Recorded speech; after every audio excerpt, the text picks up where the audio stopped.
میرا نام عمر رضا اتاری ہے۔ پیارے باپا جان، میرا سوال آپ کی بارگاہ میں یہ ہے کہ رجب میں کھیر پوری کیوں کھاتے ہیں؟ رجب شریف میں سیدنا امام جعفر صادق علیہ رحمت اللہ الرازق کے ایصال ثواب کے لیے کھیر پوری بنائی جاتی ہے۔ حضرت سیدنا امام جعفر صادق علیہ رحمت اللہ الرازق کا وصال شریف جو ہے نا، یہ 15 رجب المرجب کو ہوا، تو اس نسبت سے سارا ہی سال کر سکتے ہیں، 15 رجب کو کریں تو زیادہ اچھا ہے، تو اس کی خاص وصال کی تاریخ ہے، تو انشاءاللہ عز و جل ہم بھی کریں گے، اور یہ جائز ہے کیونکہ یہ ایک ایصال ثواب کی صورت ہے۔ اب کنڈے ہی کیوں کرتے ہو؟ تو چلو میں کنڈے نہیں کرتا، آپ پتیلا کرو، بس آپ کو چھوٹ ہے۔ میں کنڈے کرتا ہوں، آپ پتیلا کرو، اچھا دیگ چڑھاؤ گے، جتنا شہد ڈالو گے اتنا میٹھا ہوگا۔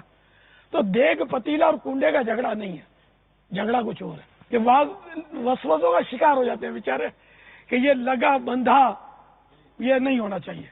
پر لگا بندھا کیا نہیں ہوتا؟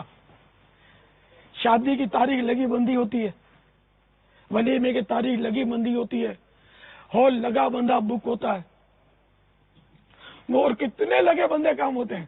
14 اگست کو جشن آزادی لگا بندھا ہی ہوتا ہے، بہت سارے تاریخی دن لوگ مناتے ہیں، لگے بندے ہوتے ہیں، عیدیں لگی بندی ہوتی ہیں، ہر ہفتے ایک لگی بندی عید آتی ہے، ہر ہفتے ہے، کسی کو معلوم؟ جمعہ، یہ حدیث میں اس کو عید کہا گیا، جمعے کو لگا بندہ ہے۔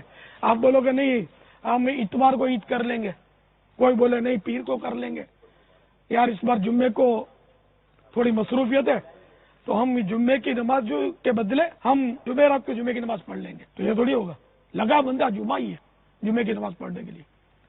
چلو یہ آپ کہیں گے اس پر نص ہے، اور یہ کنڈے پہ نص یعنی کہ کوئی ایسی دلیل نہیں ہے کہ فلاں تاریخ کو ہی کرو اور کنڈا ہی کرو، تو ہم نے بھی فلاں تاریخ کو ہی کرو یہ تو نہیں کہا، اور کنڈا ہی کرو یہ بھی ضروری نہیں ہے، پتیلا کرو، آپ دیکھ کرو، کھیر پوری مت کرو، بریانی کرو، قورمہ روٹی کرو نیاز کی، کچھ بھی مت کرو تو بھی جائز ہے، کچھ نہ کرنا بھی جائز ہے، لیکن جو کرتا ہے اس کو ناجائز کہنا ناجائز ہے،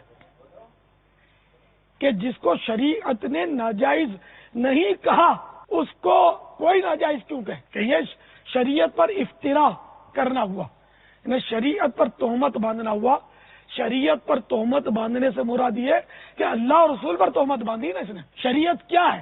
اللہ اور رسول کے احکام ہے، تو یہ اللہ اور رسول پر تہمت ہے کہ نہ اللہ نے منع فرمایا نہ اس کے محبوب عز و جل و صلی اللہ تعالی علیہ وآلہ وسلم نے منع فرمایا، تو پھر یہ کیا آپ کیوں منع کرتے ہیں؟ یہ وسوسہ ہے، شیطان کے وسوسے کو جھٹک دیں اور خوب چیرج پوری کریں، کنڈے کریں، دونوں جہانوں کی برکتیں انشاءاللہ پائیں گے انشاءاللہ۔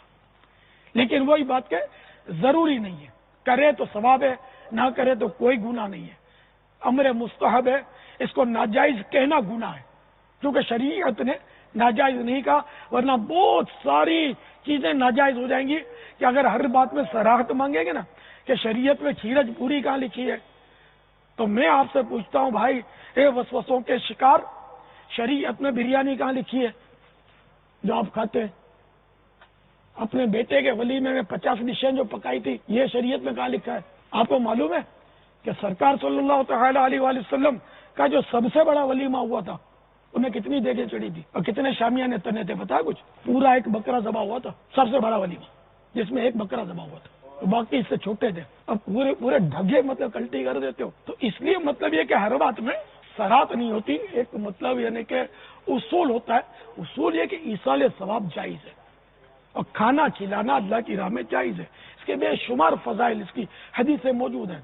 حدیثوں میں یہاں تک کہ کھانا کھلانا مغفرت واجب کرنے والے کاموں میں سے